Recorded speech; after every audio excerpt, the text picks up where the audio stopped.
If I show you this painting right now, and if I show you another right next to it, and if I ask you, which one do you think is not good enough? I'm pretty sure you're going to say that the first one is not good enough. But the first one is not good enough only if you compare it to the second one. Because if only there was one painting, then you have nothing to compare. So how do you know if it's good enough or not? Have you ever felt that you're not good enough? Or have you felt that you aren't ready to do something? Does your little voice always tell you that you're not good enough to begin? If yes, then watch this video till the end, because today I'm going to share 5 ways in which you can overcome your state of mind which says that you are not good enough. And if you're new to this channel, then please subscribe to this channel and press the bell icon for more inspiring videos. So let's get started.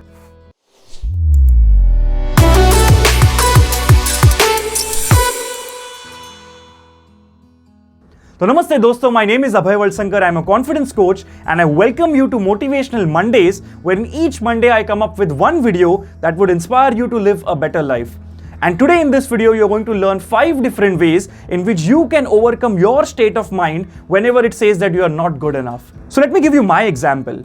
When I was in my second year of diploma, I had applied for a student council leadership program in which I wanted to be appointed as a general secretary. So I went there for an interview, and since I was in the second year, usually the people in the third year were the ones who were made the general secretary, since that was the last year of college and they were the seniors in the college. So here I was in the second year and I go into the interview room, I open the door, I go in and I see a panel of 3 people sitting there. So I go there, I sat in front of the panel, they asked me questions, I gave all the answers and I felt really good. And after that, I came out of the room, I closed the door and I felt good, yeah, this was a very good interview. A week later came the results. Now when the results came, I was not made the general secretary and somebody else from a third year was made the general secretary. So I went back to the panel and I just wanted to know as a feedback, so wherein can I improve so that next time I'll get it? And at that point, the panel said something to me which was like this, that you know what, actually you deserve to be the general secretary. But since you are in the second year, we cannot make you the GS. We can only make the person in the third year as a GS. Why? Because when you are in the second year, no senior is ever going to listen to you, because this is how the world operates, that if your age is this, then somebody who's above your age is never going to listen to you. And that's why you need a senior person and that responsible position so that the entire college can listen to them. So when they said this, they said with a positive approach, but what did my mind think? That I am not good enough. It means I'm good enough to only train my juniors. I'm good enough to deal with people below my age. If there's someone elder who comes in front of me, then I cannot give my expertise onto that person, I cannot train. And this continued for a major part of my training life also. So as a trainer, if I had to do session in front of college students, I was all but excited. I was super happy.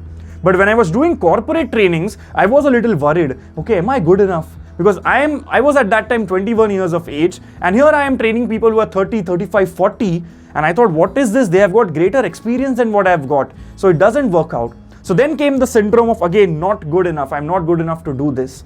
But then one fine day something happened and that changed my perception, and that is exactly what you're going to realize right now when you hear this. So how many of you agree to the fact that yes, we all have this mindset of not good enough? If you do, then go ahead and type it in the comments so that I know that you can relate to what I'm speaking. So once after a 3-day training program which I did for a corporate, at the end of the 3rd day, usually we click a few pictures so that it becomes a memory for us.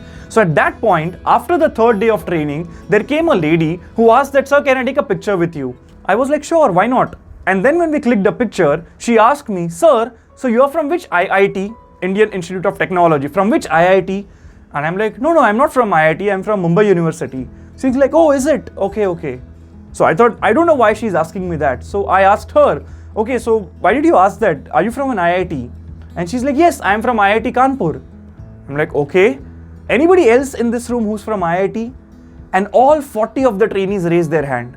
There were people from IIT Bombay, there were people from IIT Delhi, IIT Kanpur, IIT Kharagpur, all these people from IITs who are there in front of me. And here I was a student who thought I was not good enough to ever get into an IIT to learn. Now I was giving training to people who have passed out from IIT.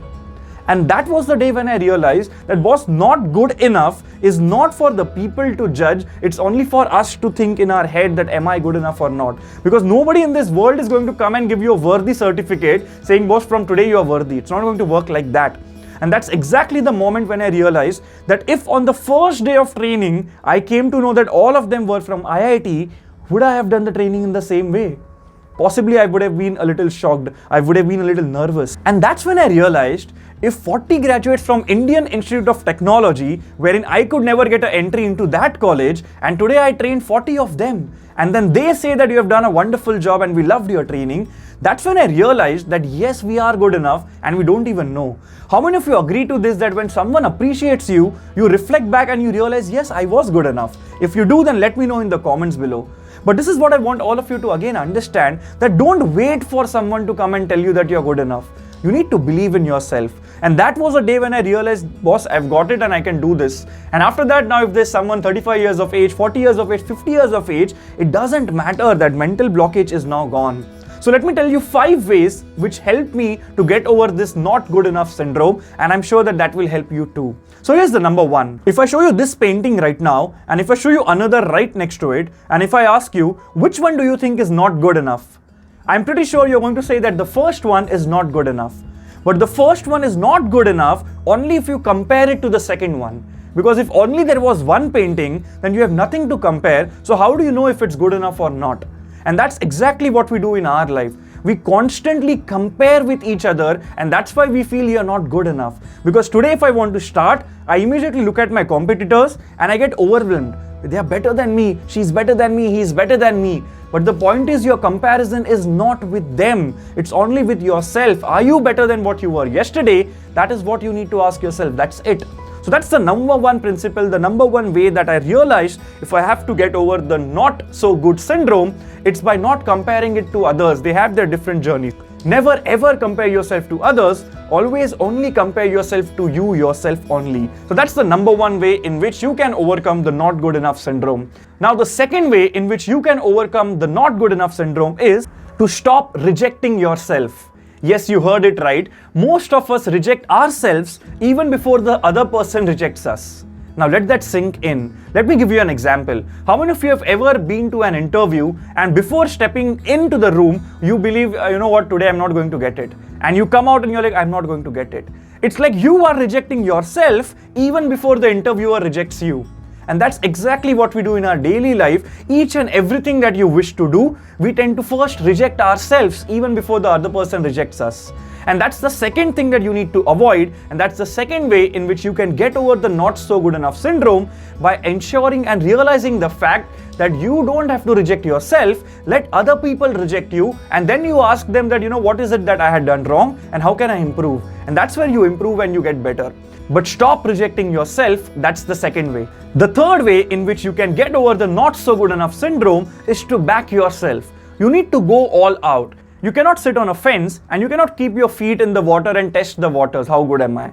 If you need to go completely in or completely out. This 50-50 thing which we usually do is not going to help any one of us. And that's why you need to realize you need to back yourself. If you have an opportunity, you go all out. You don't think, okay, there's an expert sitting in the room. What if they come to know and they catch me and if I've said something wrong?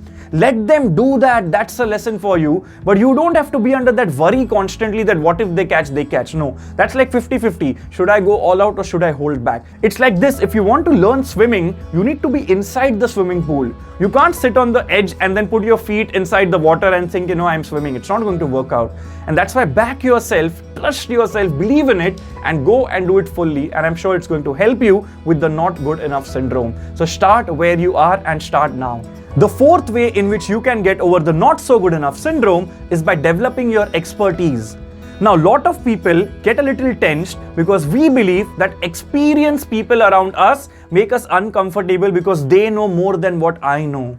Now, today we have come in the world wherein I want you to understand the difference between what is expertise and what is experience. So, expertise and experience are two different things. Experience is nothing but what has happened in your life, and if a similar situation arrives, how would you deal with it based on your past experiences? That's nothing but experience. Now, when I talk about expertise, what am I talking about? I'm talking about innovation. I'm talking about skills that if something happens, what can I do in a way wherein I can handle it with the out-of-the-box thinking? Take an example.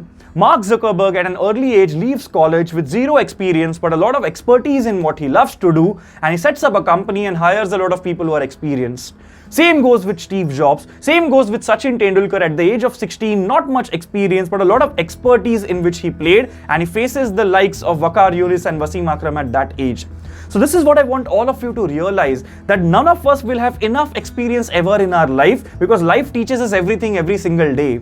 So what do we need to do? We need to develop our expertise. We need to be a lifelong learner, and we need to learn what are the skills which are necessary for us to go ahead.